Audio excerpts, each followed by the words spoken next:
Cette vidéo vous est présentée par la boutique l'îleaujeux.ca, un service personnalisé par une équipe de passionnés d'ici.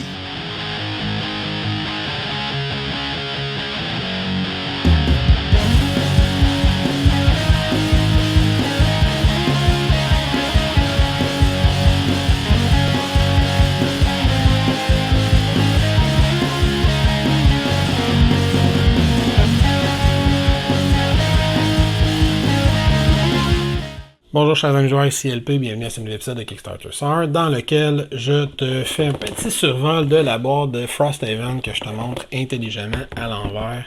Je ne t'expliquerai pas les règles complètes de Frosthaven, tu sais probablement déjà ce que c'est la suite de Gloomhaven, ce gigantesque jeu de Dungeon Crawl coopératif à la sauce euro qui avait été un méga succès sur Kickstarter. Frosthaven a également été un méga succès sur Kickstarter.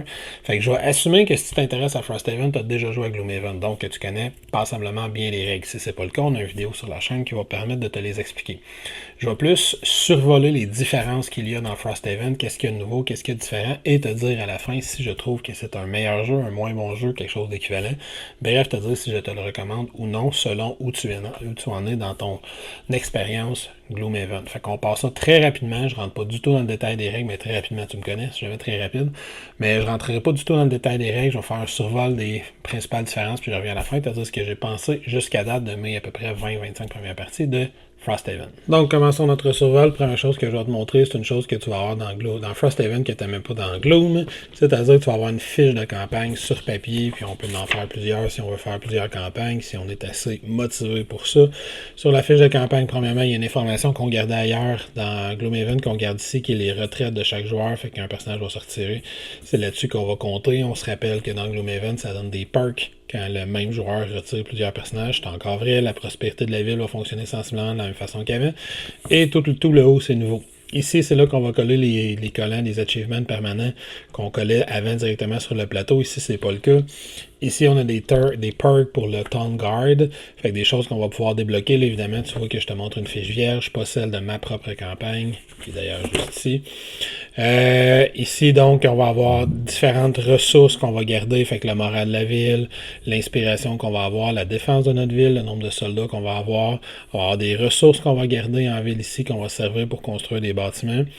Et on va avoir ici, c'est une des grosses différences, on va avoir du temps qui va passer. Fait complètement dans le haut, on a un calendrier. Après chaque partie, il va falloir cocher une case du calendrier pour montrer qu'on avance. Fait qu'on a donc la première moitié qui est l'été, la deuxième moitié c'est l'hiver. Et on va régulièrement aller écrire des numéros là-dedans selon différents événements de route ou de ville qu'on va avoir.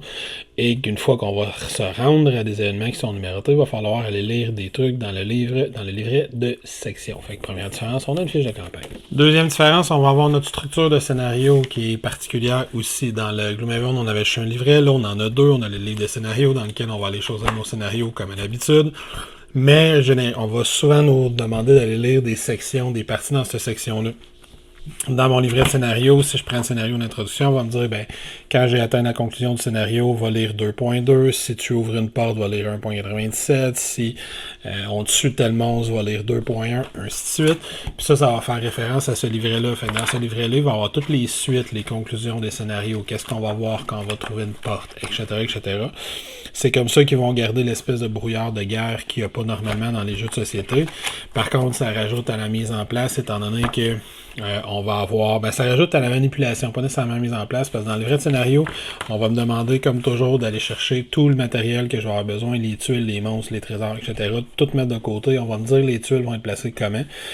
Mais on me dira pas, on voit ici par exemple qu'une fois qu'il y a la porte 1, quand je vais aller lire la porte 1, il faut que j'aille lire 2.1 là-dedans quand je vais aller l'ouvrir. Fait que là, je vais aller voir le 2.1, puis voici la mise en place qu'il va y avoir une fois qu'on va ouvrir cette porte-là.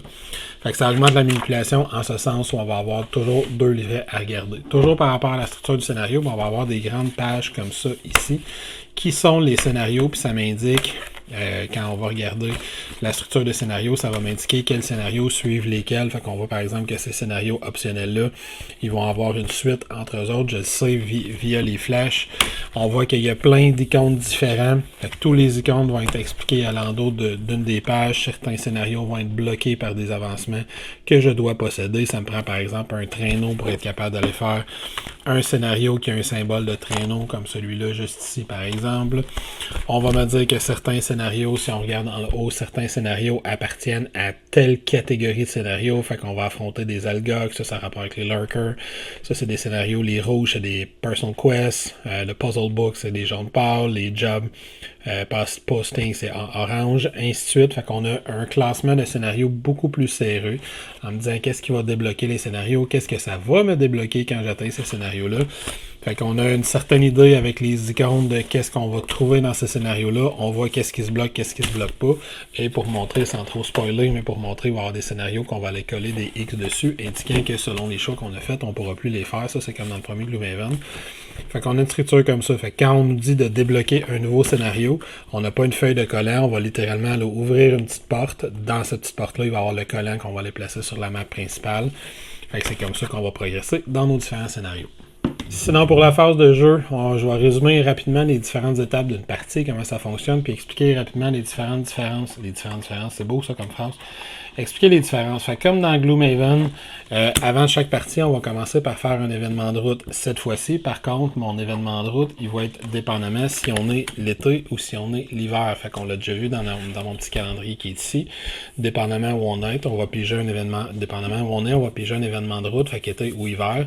Puis ça fonctionne pareil comme dans Gloomhaven. Fait qu'on fait le choix narratif, on a 2 choix en bas, on va avoir des options derrière, puis ce sont généralement des cartes détruites, mais il y a une icône pour me dire que les cartes vont rester dans le paquet si besoin est. Quand on a fait cet événement-là, on va passer à notre partie. Et comme dans Gloomhaven, mais parfois il va y avoir des scénarios qui vont être liés entre eux. Cette fois-ci, on a une icône spécifique qui est l'espèce de petite icône de chaîne comme ça ici, qui me dit que je ne reviendrai pas nécessairement à Frosthaven entre chaque scénario, que je vais pouvoir continuer vers l'autre scénario, mais ça va quand même me prendre un événement de route entre mes différents scénarios. Pour les batailles en tant que telles, quand tu as un scénario, c'est sensiblement le même jeu. Il y a 95% des règles qui sont similaires.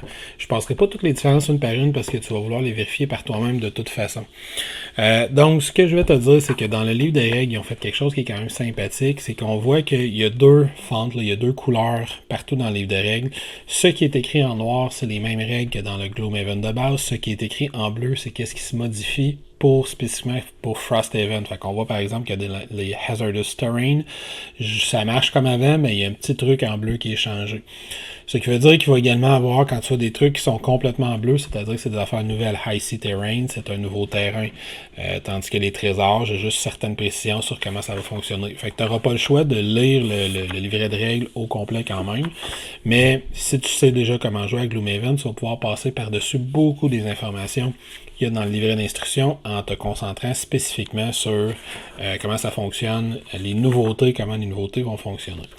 L'une des choses que je vais te dire, puis si tu as joué à Jaws of the Lion ou la mâchoire du lion, tu le sais déjà, l'une des choses qui change le plus dans les scénarios en tant que tels, ce sont la façon dont les monstres vont s'activer, qui est à la fois plus précise, mais également plus complexe que dans Gloomhaven.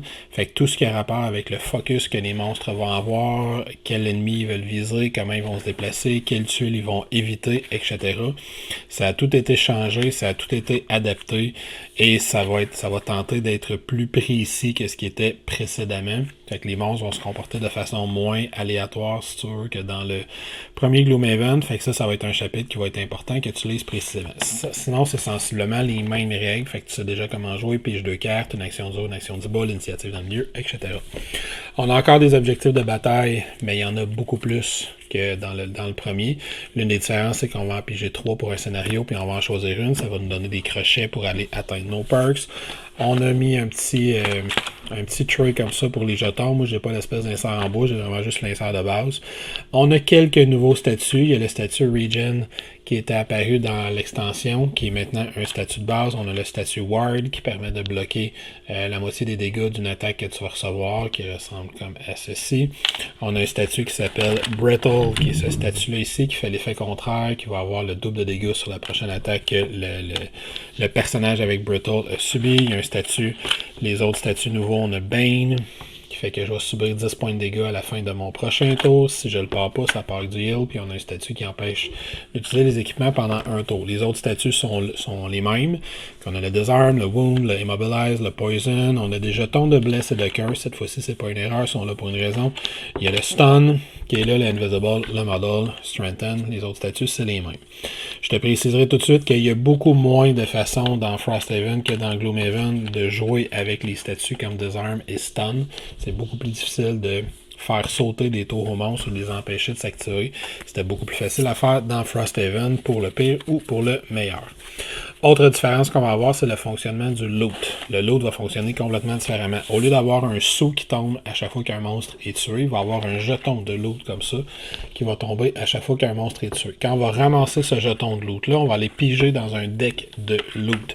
Le deck de loot est composé de ces cartes-ci. On va avoir différentes cartes qu'on peut trouver. On va avoir une carte d'équipement, il va en avoir un maximum une par partie. On va avoir des cartes de bois, on va avoir des cartes de peau, il va avoir des cartes de métal et des cartes de pièces d'or, d'argent en tant que tel. Fait qu'il va y avoir des cartes d'argent comme ça ici, pas celle-là, mais celle-là. Des cartes qui vont ressembler à ceci, du métal, puis il va y avoir 6, je pense, types de plantes différents qu'on peut avoir, fait qu'ils sont indiqués comme ça avec un icône dans le bas de la carte pour montrer que ce sont des plantes. Là, ce qu'on va nous dire, c'est qu'au début de chacun des scénarios, on va nous dire dans tous ces paquets de cartes-là, vont en prendre un certain nombre. Fait que peut-être qu'il va me dire prends ces 2 cartes-là, peut-être qu'il va me dire prends-en une là-dessus, peut-être qu'il va me dire dans le bois, va en prendre 3 que tu prends au hasard du paquet de cartes de bois, va en prendre 2 au hasard du paquet de cartes de cuir, va en prendre 5, 6 au hasard du paquet de cartes argent. Fait qu'il va me dire, à partir de tous ces paquets de cartes-là, de faire un deck de cartes. Et à chaque fois qu'on ramasse un jeton de loot comme ça ici, on va aller prendre une carte, on va aller voir qu'est-ce que c'est, puis on va la garder dans son loot personnel, puis ça va nous donner des récompenses en fin de partie. Comme dans le premier Gloomhaven, les pièces qu'on ramasse vont être multipliées par une valeur selon le niveau du scénario. C'est juste que là, on peut avoir potentiellement des cartes qui valent 2 pièces à elles seules. Les autres cartes, on va avoir par exemple une carte comme ça cuir-là, va me dire que si je joue à 4, ça va me donner une peau d'animaux, mais si je joue à 2 ou à 3, ça va me donner 2 peaux d'animaux. Ça, chaque joueur va avoir sur sa fiche personnelle une zone pour les compter. Puis on va tout simplement rajouter ça à nos réserves en fin de partie. Fait que le loot, il est plus aléatoire. Il est un petit peu plus difficile à gérer parce qu'on ne saura pas chercher de l'argent. On sait que c'est pas seulement de l'argent, ça peut être un mélange de paquets d'affaires. On va avoir aussi dans certains scénarios, ils vont nous dire que potentiellement je vais avoir des systèmes aléatoires. Fait que j'ai un petit deck de cartes d'items que je peux aller piger là-dedans quand je pogne cette carte-là. Fait que ça, le loot est complètement modifié. La plus grosse différence entre Frosthaven et Gloomhaven, ça va être ça ici. C'est l'outpost. L'outpost, donc l'avant-garde, fait que la forteresse qu'on va défendre, la ville de Frosthaven, qui va s'améliorer puis grossir avec le temps. Là, je te la montrerai pas parce que je veux pas te la spoiler, de la divulgacher, mais littéralement sur le plateau, que tu sais qui est très grand, qui a une grande carte de la région, il y a une zone qui représente Frosthaven, et c'est une zone sur laquelle on va aller mettre des collants, où la ville va s'améliorer, va grossir, etc. Fait que ça, c'est une grosse partie du jeu. Fait que après chaque partie, on va toujours avoir une phase de passage du temps où on va aller cocher, comme je l'ai déjà montré, une case ici montrant qu'on progresse vers l'hiver, éventuellement qu'on revient à l'été, et aller lire les différentes sections. Fait qu'il va y avoir des petits événements qui vont se passer par rapport à ça. À tous les jours, contrairement à Gloomhaven où c'était optionnel, là, on est obligé de faire une phase d'événement d'avant-garde, de Outpost Event, ce qui est l'équivalent des phases de ville. On va avoir un deck de cartes pour l'été, on va avoir un deck de cartes différent pour l'hiver, fait qu'on va simplement piger la première carte et la résoudre. Pour la majorité des cartes, comme c'était le cas avant, simplement piger la carte, elle va nous donner un certain choix, puis on va résoudre la carte, généralement la détruisant. Mais des fois, il va y avoir une icône comme ça sur la carte, dans le coin en bas à droite, qui indique qu'on va avoir une attaque. Fait que c'est par exemple c'est cette carte-là que je pige, il y a une icône comme ça ici, fait qu'après avoir fait mon choix, on va résoudre quelque chose et je vais avoir une attaque. La ville va se faire attaquer. Fait que j'ai toujours la résolution de mes événements et j'ai une attaque. On voit ici dans cet exemple-ci, c'est une attaque de valeur 15 contre 7 cibles différentes. Les cibles en tant que telles, c'est les bâtiments qu'on va avoir dans la ville. Chaque bâtiment va être représenté par une carte. Il va également avoir un collant approprié à ce bâtiment-là qui va être collé sur la ville de Frosthaven. Mais on va avoir des cartes, on a des numéros comme ça ici dans le haut des cartes, puis ils vont nous dire, ben là, ils attaquent les bâtiments qui ont les numéros impairs, les bâtiments qui ont le numéro pair, qui ont les plus hauts, les plus bas, etc. Puis on va simplement passer ces cartes-là en faisant la résolution de ces attaques-là. Comment on fait la résolution de ces attaques-là? On va avoir à aller chercher le deck de garde, fait que le Town Guard deck, qui est un deck similaire à celui que les joueurs ont de modificateur. C'est juste que lui, il y a des plus 0, moins 10, plus 10, moins 20, plus 20, puis il y a un réussi automatique et un détruit automatique, wreck, qui fonctionne de la même façon. Fait qu'on va tout simplement comparer la valeur. Fait que disons que si c'est une attaque de 15, on va aller voir présentement, on a une défense de combien dans notre ville. Elle peut être modifiée par le moral présentement de la ville. Si on a de disponibles bâtiments de la baraque, on peut sacrifier des soldats pour nous donner divers bonus. les bonus vont être écrits directement sur la baraque. C'est quoi que ça donne comme bonus? Par exemple, celui-là ici, ben, ça me donne l'avantage sur le combat, puis ça réduit le combat de 15. Mais disons que j'utilise pas la baraque, mais le premier bâtiment, j'ai une attaque de 15, j'ai une défense, disons, de 10. Ben, je pogne moins 10, fait que l'attaque est réussie, fait que mon bâtiment il est détruit. Quand un bâtiment est abîmé, ben, je vais avoir à payer des ressources qui sont indiquées juste ici pour sauver ce bâtiment-là. Certaines cartes vont me dire que le bâtiment il est pas détruit, il est pas abîmé, il est wrecked. S'il est wrecked, ben, on va avoir à tourner la carte du bâtiment approprié. Puis on va continuer à résoudre comme ça toutes les attaques. Quand cette phase-là, qu'il y ait eu une attaque ou non, quand la phase est finie, on arrive au Building Operation. Le Building Operation, c'est qu'on va prendre toutes nos cartes puis on va résoudre l'effet qui est dans le soleil en haut. Fait que certaines cartes vont avoir un effet qui est associé au soleil. C'est pas toutes les cartes qui vont en avoir. Certaines cartes n'auront pas. Généralement, on va acheter des ressources en dépensant d'autres ressources. On va entraîner des soldats, etc. On va gagner divers bonus en les suivant. Généralement, il y a un coût qui est associé. Ensuite, on arrive dans le downtime. Le downtime, c'est la phase classique où on va monter de niveau, on va pouvoir s'acheter des avancements, on va pouvoir aller magasiner du stock. Dans ce jeu-là, ils ont mis une grosse part de craft. Fait que comme on l'a vu, on va ramasser des ressources plutôt que de ramasser de l'or. Fait qu'avec les ressources qu'on va ramasser, ben, on va pouvoir crafter. Fait que lui, par exemple, il n'y a pas de coût en or qui est associé à cet objet-là, c'est un coût en métal. Un autre objet va avoir un coût différent. Les objets plus avancés, je ne veux pas trop en révéler, pas trop spoiler, vont me dire ben, j'ai besoin d'avoir l'item numéroté X plus cette ressource-là, puis je peux la dépenser pour aller chercher cet item-là. Fait que ça, on va pouvoir faire ça dans le downtime. Si on a des personnages qui prennent leur retraite, on va pouvoir prendre la retraite. C'est le même principe qu'avant. Chaque fois qu'un personnage va prendre la retraite, comme c'était le cas précédemment, on va avoir un petit truc à lire. Généralement, fait que dans le livre de section, généralement, on va avoir des événements à aller placer. Contrairement à avant, quand un personnage prend sa retraite, puis ça c'est une grosse différence, il va plutôt avoir à aller ouvrir une enveloppe, il va pas nécessairement débloquer une nouvelle classe. Quand un personnage va prendre sa retraite, il va ouvrir une enveloppe et cette enveloppe-là va donner accès à des nouveaux bâtiments pour la ville de Frosthaven. Fait que c'est pas de cette façon-là qu'on va débloquer des classes. Fait que dans le downtime, on fait donc tous les trucs qu'on va avoir, magasiner, etc. En début de partie, on peut pas acheter des objets, il faut les échanger contre des ressources, du bois, du métal. Éventuellement, ça va venir, mais on peut pas en début de partie. Et on va finir chaque phase d'outpost en sacrifiant des ressources pour construire des nouveaux bâtiments ou en améliorer. Quand on veut améliorer un bâtiment, ben son coût d'amélioration va être écrit littéralement sur la carte. Par exemple, mon mining camp, je dois avoir un niveau de prospérité de 3, puis si je dépense 6 bois, 3 métal et 2 pots, on va pouvoir faire passer le mining camp au niveau 2. Si on va passer au niveau 2, ben je vais aller chercher la carte de mining camp de niveau 2. S'il y a un effet qui est ici en bas à droite, je vais l'appliquer immédiatement. Généralement, ça va faire monter la prospérité de la ville, de construire des nouveaux bâtiments. Et sur ces feuilles-là, on a beaucoup de feuilles avec des collants. On va aller chercher le mining camp niveau 2, puis on va aller le coller sur la map principale pour montrer que notre camp il a grossi, fait qu'on a un bâtiment qui a grossi. Il y a beaucoup de bâtiments qui vont venir jouer avec les ressources qui sont ici, fait qu'il y a des bâtiments qui vont débloquer éventuellement les Tandguard perks, ou comme un joueur, je vais pouvoir commencer à modifier le deck de cartes de Tandguard comme ça ici, puis aller chercher des bonus. On va pouvoir dépenser de l'inspiration. Quand un personnage prend sa retraite pour débloquer 2 bâtiments au lieu d'en débloquer un seul, on va pouvoir sacrifier du moral pour aller construire 2 bâtiments au lieu d'en construire un seul pendant la phase de construction de ville. Fait que la plus grosse différence, c'est qu'on va avoir vraiment un outpost à gérer. Fait que c'est pas juste notre personnage qui va monter de niveau, c'est la ville au complet qui va monter de niveau, qui va débloquer des nouveaux bâtiments, qui va amener des nouvelles ressources, puis qui va amener une nouvelle façon de jouer avec ces ressources-là. Et on en a, là, je vais pas toutes les révéler, mais on en a beaucoup des bâtiments qu'on va pouvoir faire. On va pouvoir construire des murs, il y a des trucs qu'on va débloquer qui vont rajouter des règles dans le livre de règles, où on va aller les coller vraiment à la pandémie, ainsi de suite. Fait que donc, phase d'outpost, c'est une autre grosse différence. Finalement, le personnage en tant que tel fonctionne exactement de la même façon, qu'on a l'expérience, les niveaux, etc. Lui, à la différence qu'on n'a pas juste une ressource à gérer, on en a 9. L'or n'est qu'une seule des ressources à gérer qu'on va avoir ici. On a même 10 ressources. Toutes les autres ressources, on va les garder individuellement. Mais mis à part les pièces d'or, toutes les autres ressources peuvent être déposées dans les ressources de la ville à tout moment quand on est en ville. Donc, c'est un petit peu plus collectif que ce l'était avant. Et je rajouterai ici que chaque personnage a 2 masteries. Chaque personnage a 2 habiletés, ou pas 2 habiletés, noter mes 2 défis qu'il peut tenter d'accomplir en partie. Puis s'il réussit à en accomplir un là-dedans, dans la même partie, ben, il va débloquer automatiquement un de ses perks. Fait que c'est une façon différente d'aller chercher un perk. On a aussi un perk qui va prendre 2 crochets à débloquer plutôt qu'un. On se doute qu'il est très pratique pour notre personnage. Mais sinon, la fiche de personnage fonctionne de la même façon. Bon voilà, tu auras compris que j'ai passé très en survol. Il n'y a pas de détails précis sur aucune des règles. Fait que tu dois savoir jouer avec Gloomhaven pour comprendre ce que je suis en train de te dire dans cette vidéo-là. Fait que la grosse différence, donc, c'est la phase d'Outpost. Il y a plein de choses nouvelles que tu peux faire dans la phase d'Outpost.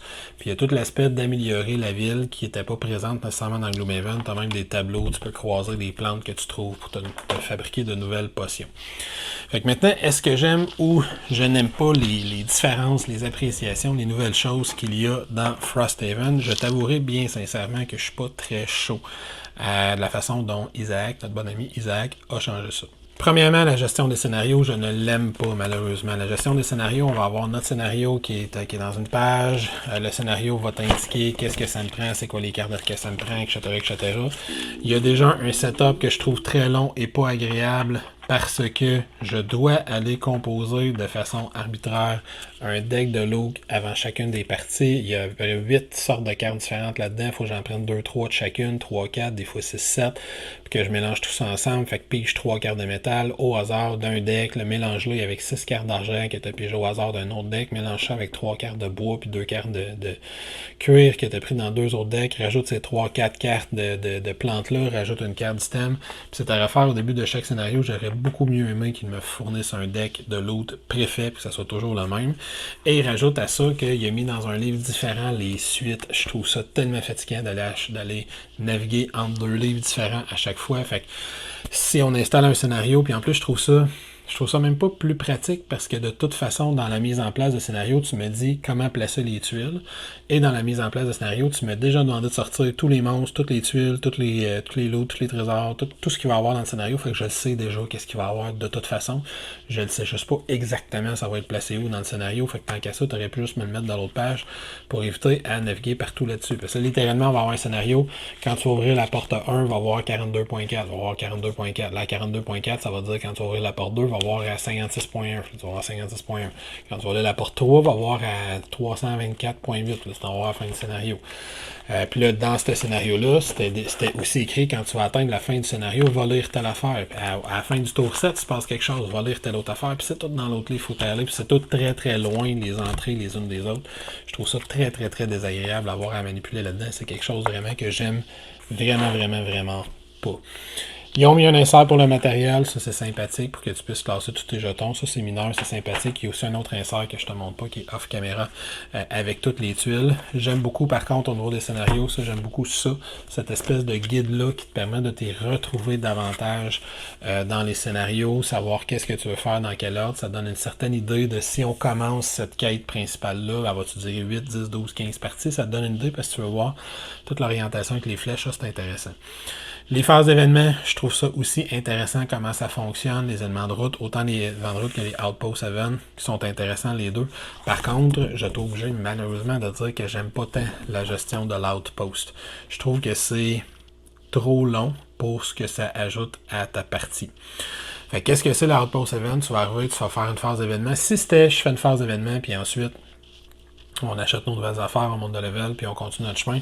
Ça aurait été pas pire, mais là, il y a vraiment à tous les 3, 4, 5 jours, il y a quelque chose à aller lire dans le livre de section parce qu'il y a quelque chose qui se passe en plus de mon Outpost Event, fait que ça rajoute un double, des fois un triple, un quadruple. Quelqu'un prend sa retraite, mais là, on va avoir 3-4 paragraphes à aller lire parce qu'il y a un nouveau bâtiment qui débloque. Puis là, on va avoir à acheter une coupe de cartes événements. Puis là, vu que le bâtiment débloque, il y a une autre affaire à aller lire ailleurs. Puis là, vu que ça on a été lire ça, il faut aller écrire tel truc 3 jours plus tard, qui fait que dans 3 jours, on va avoir un autre événement à aller lire. Des fois, ton Outpost Event, il est 5-6 minutes, c'est bien correct. Des fois, il est 20, 25, 30 minutes. Puis souvent, pour moi et ma conjointe, je fais Frosthaven avec ma conjointe, c'est souvent la différence entre 1 et 2 parties dans une soirée. J'aurais beaucoup mieux aimé qu'on coupe le Outpost Event, mais que je peux jouer davantage la partie que je trouve intéressante du jeu, c'est-à-dire la partie de scénario. Puis là, il y en a beaucoup sur le web, j'ai fait le tour de certains forums qui aiment beaucoup cette gestion de ville-là, c'est super correct. Moi, je l'aime pas tant parce que, un, je suis limité dans les ressources que je vais gagner. Fait qu'on a besoin de beaucoup de bois, de métal, etc. Mais les ressources, on se rappelle, je les gagne de façon aléatoire d'un deck. Fait que ça se peut que mes ressources de métal que j'ai besoin, ben je la pige jamais parce que j'ai dans un petit deck puis je sais pas qu'est-ce que je vais gagner dans une partie. Fait que le fait d'avoir acheté plein de ressources différentes, ça rend le tout encore plus aléatoire dans ce que tu vas trouver, dans la façon que tu vas le faire, puis je te spoilerai rien en disant qu'éventuellement, il y a des bâtiments que tu vas avoir qui vont te permettre de gérer un petit peu plus facilement les ressources, mais ça coûte de l'argent, t'es pas sûr d'en trouver de l'argent dans le game parce que ton lot, tu le trouves de façon aléatoire, c'est pas toujours les mêmes ressources que tu trouves. Fait que ça, la gestion outpost, je trouve qu'elle est longue pour ce qu'elle amène. Surtout que des fois, tu as des combats dans la outpost. Fait que là, on va avoir, on pige l'événement. Ok, dans l'événement, il y a une attaque, il y a 6 bâtiments qui sont attaqués, ok, il y en a 3 qui sont détruits. Fait que là, dépense des ressources, dépense des ressources, dépense des ressources. Après, bon, là, gère les ressources. On essaie de refaire des ressources après avoir dépensé. Ça coûte de l'argent. Finalement, construire un bâtiment à la fin, voler une page et demie de texte sur une affaire. Je trouve que c'est long pour ce que c'est. Fait que ça, c'est malheureusement pas quelque chose qui m'a attiré. Les autres affaires que j'ai pas tant parlé, parce que c'est pas tant des règles, c'est vraiment au niveau de l'équilibre du jeu qu'il a été modifié beaucoup de choses. Puis je sais pas à quel point j'aime ça. Un, il y a les items. Les items sont moins pratiques que dans Gloomhaven. Si t'aimais pas les items en Gloomhaven, tu vas encore moins les aimer dans Frosthaven. Il y a plus d'items qui ont une icône où ton item est tourné à 180 degrés, donc tu ne peux pas le retirer de la partie même si tu fais un long rest. Il y a moins d'items qui est juste tapé sur le côté qui te permet de récupérer avec les long rests. Et il y a beaucoup d'items qui ont été, en bon français, qui ont été nerfés. Donc on a réduit leur potentiel et leur efficacité en combat. Je faisais partie du clan qui trouvait que les items étaient déjà aux 3/4 inutiles dans Gloomhaven.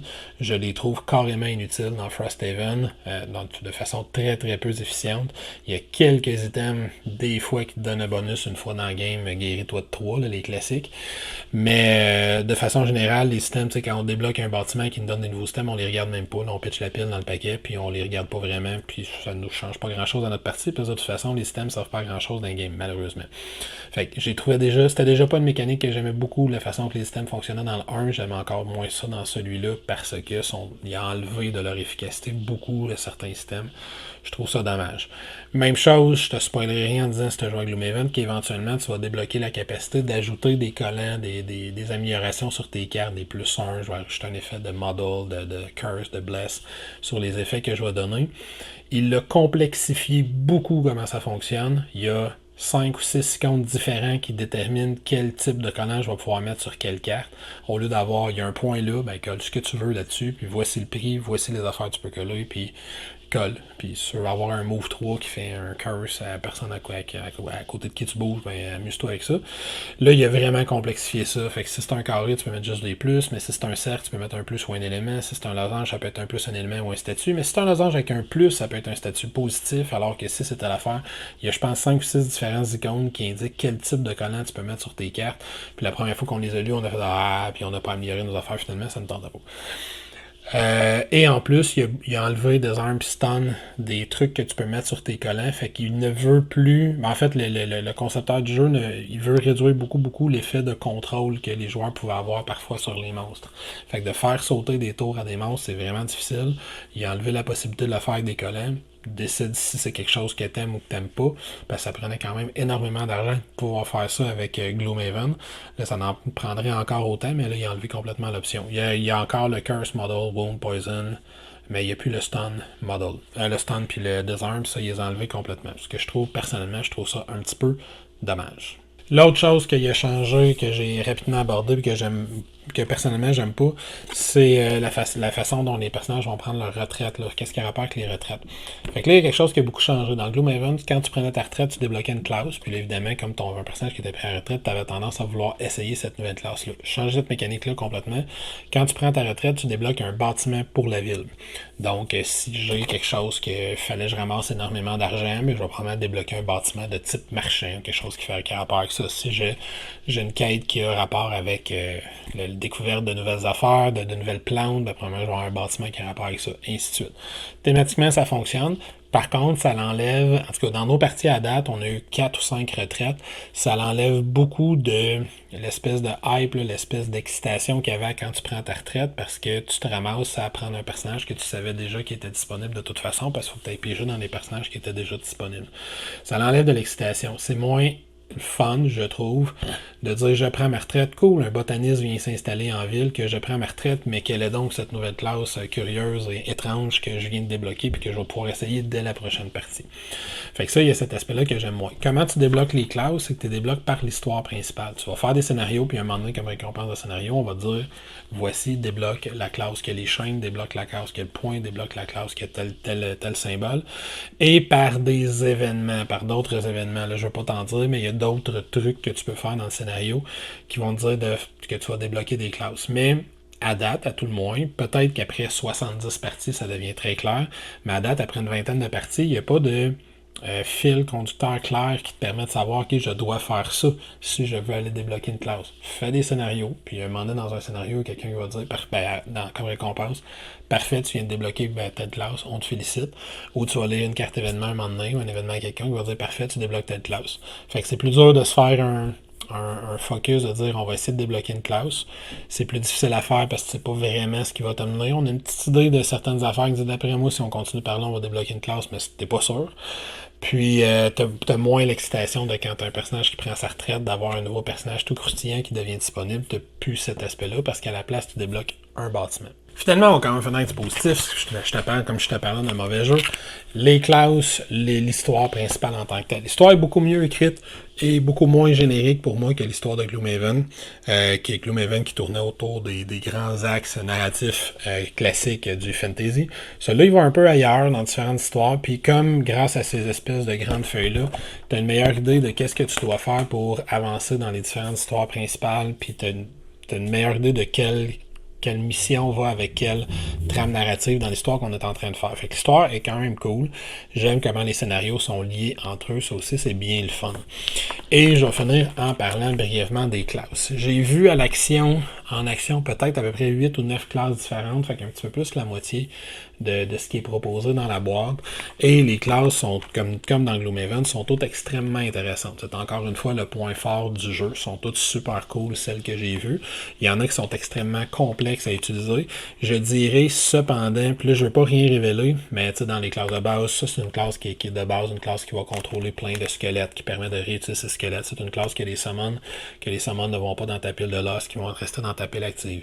Il y a une classe, le Flag Bearer, je ne me rappelle plus comment il s'appelle, que lui va avoir une nouvelle condition qui dit que pour déclencher certaines de ses habilités, il doit avoir pas seulement des ennemis qui sont dans un lieu précis, mais des alliés doivent être dans un lieu précis autour de lui pour qu'il déclenche l'habilité. Il y en a un toujours dans les classes de base, je te fais pas de spoiler, qui va faire apparaître des espèces d'ombres puis qui peut déclencher des effets selon les ombres sont où, puis potentiellement se téléporter ou déclencher des attaques à partir des ombres, des trucs comme ça. Il y en a un qui a 2 personnalités, toujours dans les classes de base, fait que lui il a 2 decks de 7 cartes au lieu d'avoir un deck de 10, 12 ou 14 cartes. Puis il doit prendre des actions pour passer d'un deck à l'autre, puis il doit s'assurer qu'il n'y a aucun de ces 2 decks qui est exhaust, il y a un deck qui est mêlé, un deck qui est range. Qu'est-ce qu'on a d'autre dans le Drifter, dans les classes de base, que lui, il n'y a pas vraiment de pouvoir de base, mais il y a beaucoup de cartes qui donnent des bonus qui vont rester pendant la partie. Fait qu'il va décider en début de partie, je me donne plus 1 à mes attaques de mêlée, plus 1 range, plus 2 quand je bouge, je me donne shield de 2, etc. Fait qu'il va décider quelle personnalité il va avoir pour cette partie-là. Et j'oublie quelqu'un, mais il y a quelqu'un d'autre dans le monde de base. Qu'est-ce que j'ai ici? Je regarde rapidement. Il y a le Blink Blade qui est un personnage qui lui va avoir beaucoup d'effets. Il va avoir toujours comme les autres un effet en haut, un effet en bas, mais il va avoir beaucoup d'effets dans les marges de gauche et de droite de ses cartes. Et il doit décider au début de chaque round s'il est rapide ou lent. S'il est rapide, il doit dépenser un jeton. S'il est lent, il va en gagner un. Fait qu'il faut qu'il joue avec ça. Puis quand il est rapide, il va déclencher un paquet d'effets positifs supplémentaires sur ses cartes. Puis quand il est lent, il va déclencher un paquet d'effets généralement négatifs supplémentaires sur ses cartes. Fait qu'il faut toujours qu'il joue avec ces 2 cartes-là. Fait que lui, ses cartes ont plus de 2 possibilités, ils n'ont genre 8 par carte. Ce qui peut rendre ça un peu complexe.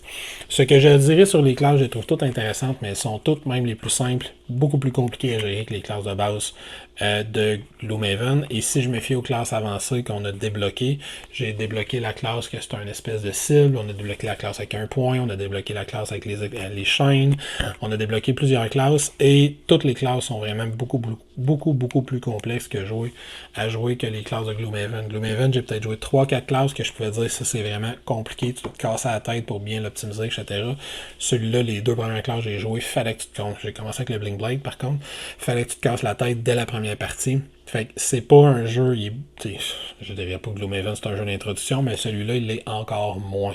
Le jeu il est plus difficile d'accès, les classes sont plus difficiles à maîtriser, je trouve. Puis jusqu'à date, par contre, les scénarios, ils ont quand même des conditions relativement simples. Fait que tuer tout le monde, ou sauver, ou se rendre au bout de telle place, survivre un certain nombre de rounds. Ça, il y a un petit peu plus de variété que dans les scénarios de base de Gloomhaven. Mais vraiment, le niveau de complexité pour la maîtrise de tes classes est plus élevé dans celui-là que dans l'autre. Surtout qu'ils ont dramatiquement réduit les façons qu'on a de bloquer les ennemis, de bloquer leur mouvement, de bloquer des stunners ou de désarmer, etc. Fait que le jeu, il est plus difficile. Écoute, c'est pas mal ça que j'avais à dire sur Frosthaven. Fait que est-ce que c'est un bon jeu? C'est un très très très bon jeu. Est-ce qu'il est aussi bon que Gloomhaven? Selon moi, c'est un avis évidemment complètement personnel, selon moi, non. Il le rend moins accessible, plus difficile d'approche, des classes plus complexes, tout aussi le fun, mais plus complexes à jouer. Puis, il y a plusieurs petits irritants au niveau de la mise en place, qui est déjà pas évidente dans Gloomhaven parce qu'il y a déjà beaucoup de matériel, mais on te rajoute encore du stock au niveau de la mise en place, au niveau de la gestion des ressources, au niveau de la gestion des règles. Fait que pour moi, il est une petite coche en dessous de Gloomhaven. Gloomhaven, pour moi, c'est un 10 sur 10, c'est encore un 10 sur 10. Celui-là, ça serait un 8.5 peut-être. Si j'avais à y mettre une note, je mettrais vraiment un 8.5 sur 10 parce qu'il y a des phases irritantes. La phase d'outpost, moi et ma conjointe, on l'aime tellement pas qu'on est en train de regarder avec les règles si on est capable de juste pas la faire puis de l'ignorer. On débloque automatiquement un bâtiment à chaque phase. On a déjà laissé faire les collants, on colle plus les collants, on va juste chercher les nouvelles cartes puis on collerait le dernier collant quand on sera rendu au dernier niveau de chacun des bâtiments, c'est tout. C'est pour ça qu'il m'en restait tant sur mon petit papier tantôt. Mais bref, c'est une phase que, malheureusement, moi, je la trouve vraiment pas intéressante. Par contre, si toi, tu tripes avec ta gang à gérer une ville, en plus de gérer tes personnages, puis ça te dérange pas d'y mettre le temps, moi, c'est surtout ça qui m'irritait là-dedans.